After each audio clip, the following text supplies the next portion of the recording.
Well, you see, technically, evolutionarily, women weren't designed to be funny because it's not... Bro, you're not funny. You're talking about evolution, but when are you gonna pass down genes while you look like that? Ugly. Okay, so big news. So I'm freakishly tall. I'm 6'2", and I've been this tall since middle school, which was kind of funny since, like, I came out in middle school, but, like, I've literally never been bullied for being trans, because if anyone was ever like, oh, you're not a woman, I'd just be like, huh? Like, are you a man down there? But, like, I've always just wanted to be small and girly. Like, I've always wanted to be Little Spoon. But, like, whenever I've tried it with someone I'm in a relationship with, it's always just felt like I'm wearing a backpack, like a little lesbian backpack. So yeah, so I'm freakishly tall, and that's not going to change. So I've decided to just lean into it. So I got Doc Martens, or rather, like, I got my mom to buy me Doc Martens. Since I came out so long ago, but I didn't get to transition, my relationship with my parents is kind of like, you know how, like, a divorced dad, like, buys their kids, like, a bunch of presents to make up for, like, emotional neglect. I use my parents' cis guilt to get Doc Martens. And it's kind of great since I'm super vain. Like, I love objects. Like, my transition goal is to be an object.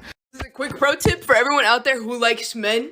If a guy walks up to you and he goes, oh my god, look how much taller I am than you. I got so much taller. Look at our hand size difference. He's in love with you. He wants to marry you. He wants to give birth to your children. So I've gotten this question in earnest a couple times about this flag, and I do appreciate that y'all are just trying to, like, respect any identity that I may hold, but it is in fact a joke rabiosexual pride flag from that whole thing that went down on Tumblr in 2018. I thought it'd be funny because, like, it kind of matches the whole thing I've got going on, and it does make people's days worse. They tell me about it all the time, which is all that I could dream to do. But, like, I do think that biting is a good activity, so... So the most recent Phineas and Ferb movie, Candace Against the Universe, was really good, but it canonically takes place in the middle of the original series. And in this movie, there's a part where Phineas and Ferb realize just what a fucking toll they've had on their sister's mental health. They were, like, unintentionally gaslighting her for, like, half a summer, and they're like, oh, I thought you were having a good time. What? So what I'm saying is that it's from this movie, whenever this movie takes place in the timeline, from that forward, they're just straight up intentionally gaslighting their sister because they know that it's fucking her up. So anytime, like, later in the series that they're like, oh, sorry, Candace, I thought you should just relax and have fun with. You sound really crazy right now, Candace. It becomes almost malicious. English words Miroslav can't pronounce properly by Miroslav, which is me. Let's start. Sindečodici, sindetočodi, sinčidoči, sinčidoči, sinčidoči, emoilent, emoilent, emoilent, emoilent, purli, purlie, purli, purli, purli, nuns, nuns, nuns, quawawa, quawawa, quawawa, quawawa. Fuck.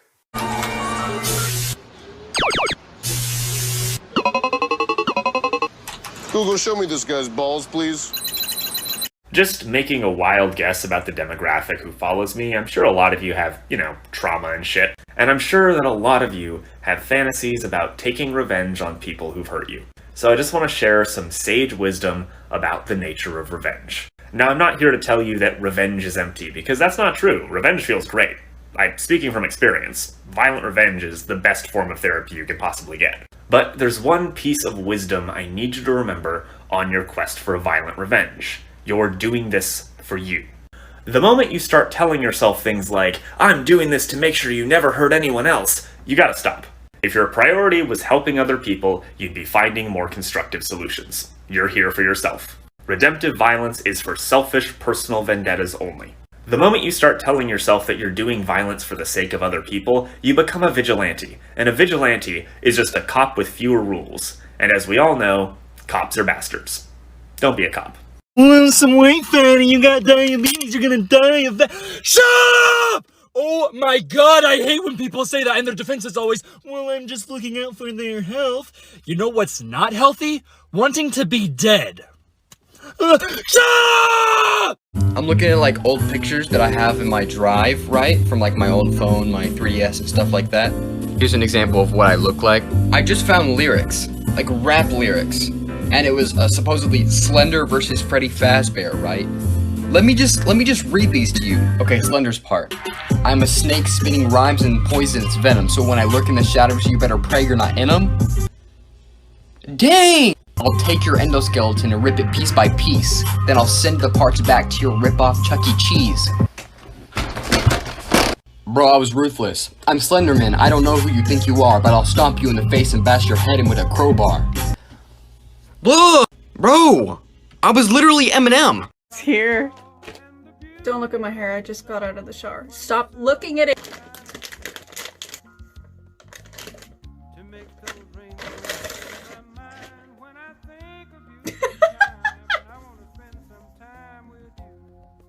Y'all fucking with the Minecraft shirt? Yeah, I look tight as fuck. It is a crime that I have nowhere to wear this. People ask me, what do those pride pins on your bag mean? It's very simple. This one means I love Wario, and this one means I love Waluigi. Okay, I just made another connection, so I'm going to expand on a point that I made earlier today. Watching the original video will be helpful, but not necessary to understand what I'm about to say. There is a two-step process by which people with bodies like mine are not seen to be non-binary. By bodies like mine, I mean ones that have unequivocally male secondary sex characteristics. Like I said in the video that I'm referencing, patriarchy creates a masculine default, and therefore says that androgyny is just vaguely masculine. But by that standard of androgyny, it is impossible for somebody like me to achieve it, because if I dress vaguely masculine, I am simply perceived as masculine. It is only possible to be seen as androgynous, therefore, if your sex characteristics are at the very least ambiguous. For bodies like mine, the addition of any femininity is seen as just that, femininity, not androgyny. So that's point number one. It is impossible for somebody who looks like me to be perceived as androgynous. The second point is that society will not see you as non-binary if they don't see you as androgynous. And that is why non-binary recognition is so difficult for people like me. You prayed to the good coochie man in the sky and asked for a guardian angel. Do not be afraid. I'm your lesbian guardian angel. I come bearing soft, warm titty. So I already talked about how mushrooms are replacing succulents in the cultural matrix, but I wanted to go into it a little bit more. So succulents are a really good example of what I call the pod craze of the 2010s. Throughout that whole decade, we became obsessed with compartmentalizing and condensing everything. Products like Tide Pods, Nap Pods, Apodments became really popular. Basically, the point of these products is to streamline customer satisfaction and meet your goal quickly and efficiently without anything else getting in the way. You don't really have to think about it or spend energy on it because you know that it's optimized to do the one thing that it's meant to do. Succulents are definitely a product of this. They're easy, they don't really require a lot of care, they're pretty independent, they don't require other plants for survival, and other plants don't rely on them. Mushrooms are totally different. They have a whole network of ecological relationships that they depend on for their survival, and biomes can't survive without mushrooms. If succulents are representative of a culture that valued independence and efficiency, hopefully mushrooms signify a change toward community, mindfulness, and connection. Just out here cruising. I'm about to go smoke in the abyss. Also, my dick is hard. This takes away from people depending on what their favorite ghost song is, part 2. Again, this is definitely a self-call out post. Let's go along with it anyways. If it's spider on the wall, then the phrase "I hate being perceived" describes you to a T, maybe suffering from scopophobia, and you don't like giving any kind of personal information out to new strangers or even to your friends because you feel that they might use it against you in the future. It's amygdala's ragdoll, then do you remember most of your childhood? Yeah, me neither. You're now conditioned to think that your situation is not that bad. You may be suffering from self-destructive and or self-harm tendencies because you feel like any irrational behavior that you have deserves punishment. If it's Candle Queen, then being neglected as a child and then learning just acting impulsive gets you all the attention that you ever wanted when you were growing up has been something you've been doing for years, and that now you fear or have gone what happens when your impulsive decisions come back to bite you. To star on the show, then maybe your life has been treated like an act from the people around you and you can't go one bad day without someone asking, "Are you feeling okay?" And or are you a formal gifted kid who suffers from imposter syndrome? Before I started on TikTok, I was legitimately worried about like how kids these days, young people are going to deal with social media. Like it's a lot, But now after having spent some time on the app, I'm mostly concerned about how much fucking Monster Energy you drink. You know what they say? An apple a day keeps the doctor away. Unless you have chlamydia, then that sucks. Baba-boo. So if you couldn't tell already, I'm fat as shit. Hello. And not only am I fat, I'm also big. I got linebacker shoulders. I've said this many times. We've been over this. Now we've been a tomboy, you know, so we've been masculine. I always been like, you know what? Shit, I can carry as much as the next guy. Maybe even more. And I didn't know it then, but, you know, hello. And there's a lot of pretty girls in my grade. And I was like, you know what? I don't know if I want to be them or I want to be their friend. Because that was my initial thought. To kind of like gesture that I was like, hey, you're really pretty. You want to be my friend? I'm like, hey, do you want me to carry your books for you? Because again, I just want to prove that I could be a cool friend. And I'm big, so you always have protection. You got a built-in bodyguard. And I'm like that with my friends and now, boys. Coming back from the library, I'm carrying like 7-8 books, including my own. But don't worry your pretty little head about it, baby girl. I'm carrying these books platonically, of course. If anyone was curious about the fit, you know, nice turtleneck. Got the spikes on, got the little red glasses, you know. Well, we got the motherfucking basketball shorts. Someone just tried to get me offended by calling me an it. Dog, that's my preferred pronoun. It's at the beginning for a reason. Shit, thanks. Anyways, what is the lamp I'm making? My hair may be thinning and falling out. My computer with all my projects on it crashed. I felt more body dysmorphia this week than I felt my entire life. But all that's behind me now, for I've discovered the cure for depression. Here are your steps. Find a pot that your ex-girlfriend made you. Stick a microphone inside. Thank you for this later.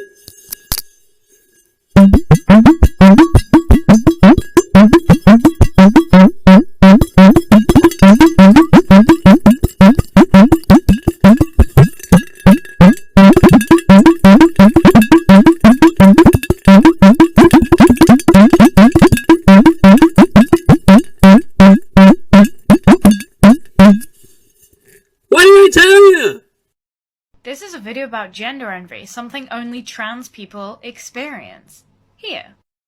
I have consumed this. I have understood that it's actually confusing for cis people to relate. I am a cis person, however, and I relate very deeply.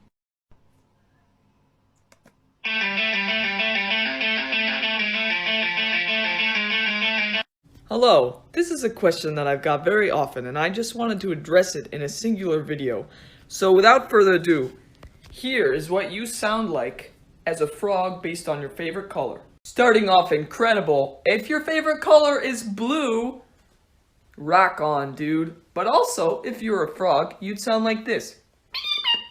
Number 2, yellow. If your favorite color is yellow, you probably like to frolic on hills and stuff. And if you were a frog, you'd do the same thing. And you'd do it sounding like this.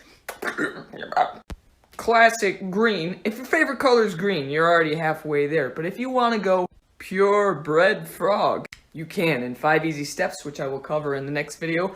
But you would sound like this. Purple, part 1. If your favorite color is purple, light purple, your frog noise is like this. If it's dark purple, it's similar but different, and it sounds like this. Today's chaotic positivity is the philosophy of 1, 2, 3, fuck it. Ever feeling stuck? Having trouble motivating yourself? 1, 2, 3, fuck it. Just do it. Do the thing. Regardless of the outcome, you did it and that's an accomplishment. Have a great day. So there's this great episode of Star Trek that's famous among people who are interested in language. So one of the future technology elements of the show is that they have a universal translator, which means that they can just talk to aliens in English and everything works fine. But in this episode called Darmok, Captain Picard gets stranded on a planet with an alien called a Tamarian, and their language breaks the universal translator.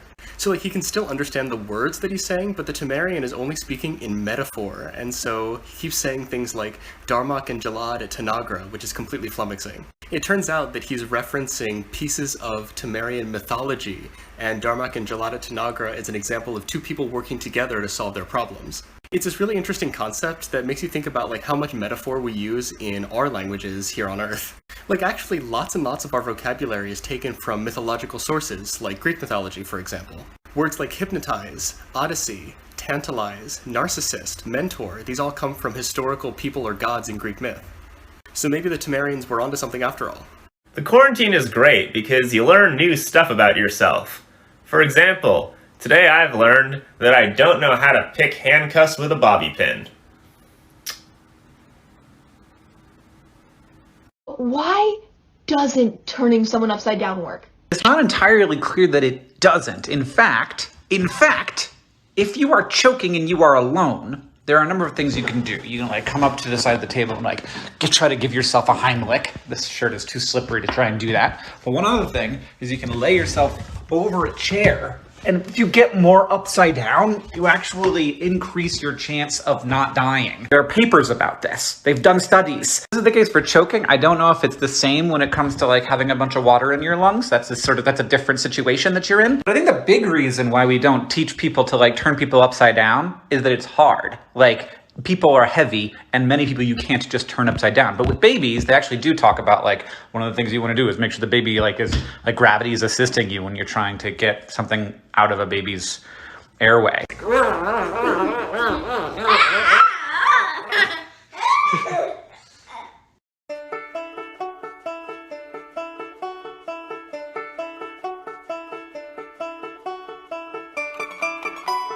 Can you believe we have had decades of men being told they can't wear dresses?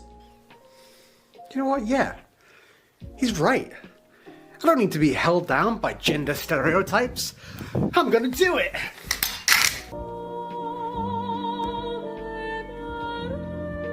You know what? I was originally doing this for the meme. I thought it'd be pretty funny, you know, oh, he looks great in a dress and I look shit, but I'm not gonna lie, guys. I mean, bruh, what the fuck? Who the fuck is this? Who is this lady? Oh, what the fuck? Mom, how do I be out here looking this fucking fly? Have you seen me right now? What the fuck? I am the boot, and the house is coming down, mother! Look how good! What the fuck? Hey guys, just found out today that I'm fucking adorable, so... Would you rather have 3 snail or 3 money? Well, this one's easy. I would...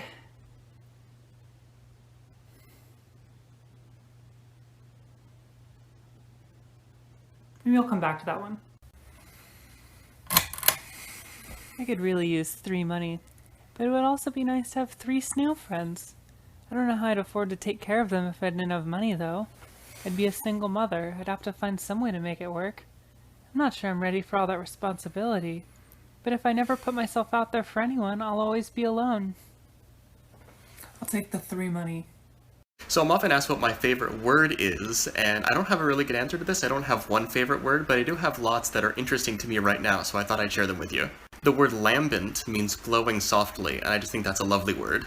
Somewhat similarly, I really like the word fulguration, which is a word for a flash of lightning. Saccade is a great word for the quick darting motion that the eyes make between focus points. For whatever reason, I think that the word impregnable sounds really cool, and it actually has nothing to do with the word pregnant, so that's also interesting.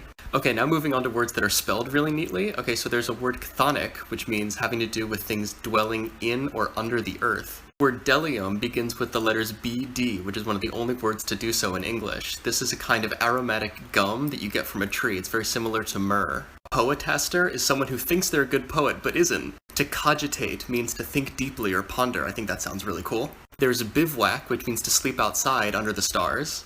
And of course, rength, which means wrongness. Strong strength, wrong rength. Hey man, how you doing? I'm alright, how are you? No, like, are you okay? Is anybody messing with you?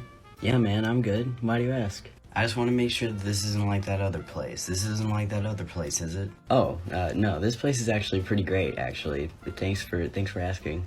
Okay, good, but if anybody messes with you, you tell me, okay? I'll fuck them up. Hey, what are you talking about? Nothing, I'm just saying if anybody fucks with Robbie, they're catching these hands. Robbie's my boy. You'll get there.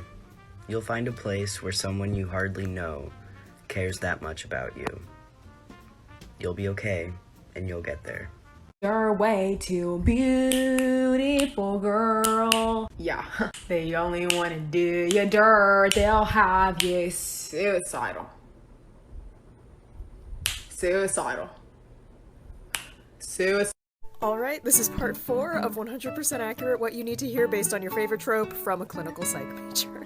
If your favorite trope was there was only one bed, coming from someone who has ADHD and crippling rejection-sensitive dysphoria, it's not normal to be that terrified of rejection. See a therapist. If your favorite trope is sick fix, alright, let's talk about how you were emotionally neglected as a child and grew up with either really aggressive people-pleasing tendencies or a hero complex, or both, and about all the times that you've let people walk all over you because of those things. I know that you've convinced yourself that you don't have residual trauma from all of those experiences, but guess what? You do! See a therapist! And if your favorite trope is just plain old fluff, wow, you are really looking for a sense of security, aren't you? Yeah, go to therapy. I've learned how the internet works. You can only make fun of people whose group you're in. Like, gay people can make fun of gay people. So I'm gonna hand this joke to someone who can say. A man with a piss kink walks into a bar. You did not miss a day of school. We will give you an award. Hey, this is something I wanted to make a video about for a while, but I haven't been able to come up with a way to do it, so I'm just going to piggyback off your local library's point. The idea that school is supposed to prepare you for the workplace is a really common, trope, but it absolutely doesn't. In, every possible way, the way that you learn to interact with work in school is the opposite of the way that you should be interacting with it in an adult workplace. I think the most glaring example of this is homework. Kids go to school for 30 to 40 hours a week. That's a full-time job. And if you go to your 30 to 40 hour a week full-time job and then take some of the work home with you, that's a crime. If your employer expects that of you, they're committing wage theft. School doesn't teach you how to function in the workplace. School teaches you how to pathologically ignore your labor rights due to trauma. After being on Tumblr and Twitter and Instagram and this hellscape, I've concluded that 14-year-olds are just like that. It's not history repeating itself, it's just new people are becoming 14. Though some people never do grow out of being 14. Hello, so it's been a week since I've washed my hair. It looks like shit and I wanted to do something nice for it, so I decided I would be trying out rice water for the first time. Apparently this stuff's supposed to be really good for your hair, so I just got a cup of rice, rinsed it off, and then I mixed it with a cup of water until the water was cloudy, and then once that was done, I strained it off into a container where I let it sit at room temperature for 12 to 16 hours to ferment. In the time that I was waiting, I thought it would be kind of funny to document my experience in Minecraft, and it did manage to entertain me for a total of 15 minutes. Once the 12-16 hours was up, I over-exaggerated how bad I thought that smelled, and I poured it into a more manageable container and refrigerated the rest. I gave my hair a little trim before I hopped in the shower because it needed it, and then I just washed and conditioned my hair as I would normally, but then I added the rice water to my scalp and let it sit for a few minutes and rinsed it when I was done. I didn't add any extra product to my hair afterwards, just for research purposes to see what the rice water would do, and holy shit! My hair not only looks great, but it feels incredible, so I super recommend trying this out. Oh, you don't experience attraction? That's not human. You must be like a robot or something. I'm a god. I don't think you realize that yet. I'm a god. I'm not human. I'm beyond attraction. Attraction is here. I am here, okay? I'm beyond human. If you are bi, that's okay. Good for you. If you are a lesbian, that's okay. I like you. If you are transgender, that's okay. Good for you. If you are whatever this is. So I used to hold a simplistic view like this, but with age comes wisdom and I've learned a few things and now I'm going to share them with you for future reference. For reference, there was a robbery in my home apartment complex and I was the one who witnessed it. And when they threatened to kill me if I called the cops, I spent the next month locking all my doors, even my bedroom door, because I was paranoid as fuck. And when that memory came up again, the fear comes back with it. It's called post-traumatic stress disorder. You've heard of it. As you can imagine, I would like to avoid things that trigger that memory because I don't like the adrenaline spike and the fear shakes. TikTok's algorithm feeds you videos at random, whether or not you're following people, and I am a horror creator. A lot of my content is jump scares and spooky. You don't want to surprise people with that. Come on, man. Life may not have content warnings, but there's no harm in me giving people a heads up with my art content. Things that happen when you start testosterone that no one talks about. You become sexually attracted to men. Am I gonna elaborate? No, go fuck yourself. Your hands get sexy as fuck. They get veiny and shit. You get super... My hands don't even look good right now. It's fucking embarrassing. You get anger issues and you stop feeling pain. Sasha, can you talk more about this? No, go talk to your fucking therapist. You start looking super musty. You look gross. But that's cool because we're just dudes. We're just manly dudes and manly men. It literally changes the shape of your face and it gives you body dysmorphia on top of your gender dysphoria. It makes you hot, it makes you sexy. I looked like feces before I transitioned. Like a piece of human poop. And you get a gold card membership to the Big Banana Club. Pop, pop. Google it. You should know that you are over the top because you're always soaring above everyone else around you. You're beautiful, love, and if you want to get topped in other ways, you know where to find me.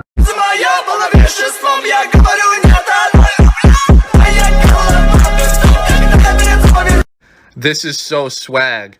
I made a little contraption so that it looks like there's a little room, and I'm big, and I'm looking in the little room so I can look at the little people in. Welcome to the future. The future of politics, of musical theater, and of Ben Shapiro. I'm writing a musical about Ben Shapiro. This is not a joke. I'm writing a musical about Ben Shapiro. This is a full-length musical, all written out, all composed by me. It follows the fictionalized story of how he met his wife. And the musical is supposed to parody his beliefs by presenting him through the lens of a 1950s Golden Age musical. But that's boring as shit! I know y'all are here for the spice! Is there dick jokes? Yes! Is there sex? Maybe. I haven't added it yet. Do we repeatedly call him short? Yes! Does this 6-minute number talk about his foot fetish? Yes! Follow, like, share for more. We must